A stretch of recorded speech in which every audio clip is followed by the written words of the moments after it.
Hi, I'm Chris Kallals. I'm a territory agronomist for the Kallals grow here in West Central Illinois. I'm standing here in a plot that I planted this year to specifically try to look at red crown rot in soybeans. So let's talk a little bit about red crown rot and what it is. So typically, people would see this intervenal chlorosis, just like you see here on this plant. And so it's got leaf symptomology that looks a lot like sudden death, right? So this intervenal chlorosis. And so we talk about how, that you can have this intervenal chlorosis and it could be sudden death. It could be brown stem rot. It could be stem canker. We actually talk some about it might even be what we refer to as a dapple effect, maybe from the trizol load in a fungicide application. But in this part of my territory, so I'm in Pike County today, just west of Pittsfield, Illinois, and this is actually where red crown rot kind of originated from a soybean perspective.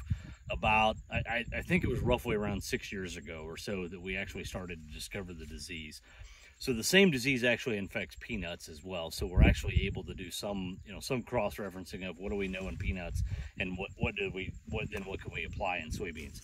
So you get this intervenal chlorosis, and I think, at first a lot of people just like it and I was like, well, it's SDS. Well, then you end up obviously with the progression of the disease and you end up with dead plants like this. But then you end up with these plants that have this red,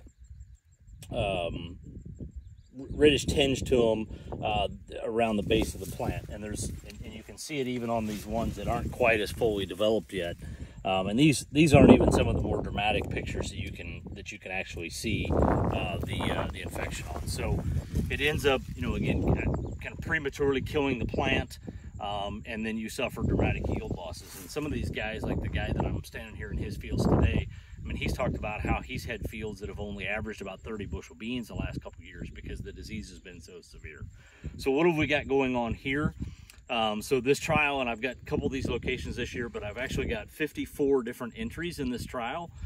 So there's a lot of different germplasm in here, trying to screen the germplasm to see what's more tolerant to it than others. There's some different seed treatment stuff that we're looking at as well. There's some in-furrow applications of fungicide, and then actually I did a nitrogen application as well because one of my peers had done some research and actually had thought that maybe some nitrogen applications may help alleviate or minimize the severity of the disease as well.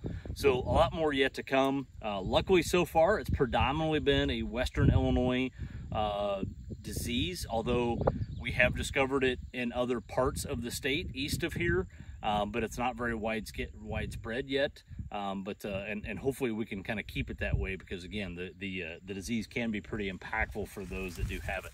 Some of these guys over here have actually just decided they need to raise continuous corn because the disease or the penalty from the disease has been so severe. So more yet to come, but just wanted to give a little bit of highlight of some of the work we're doing and what we got going on here today.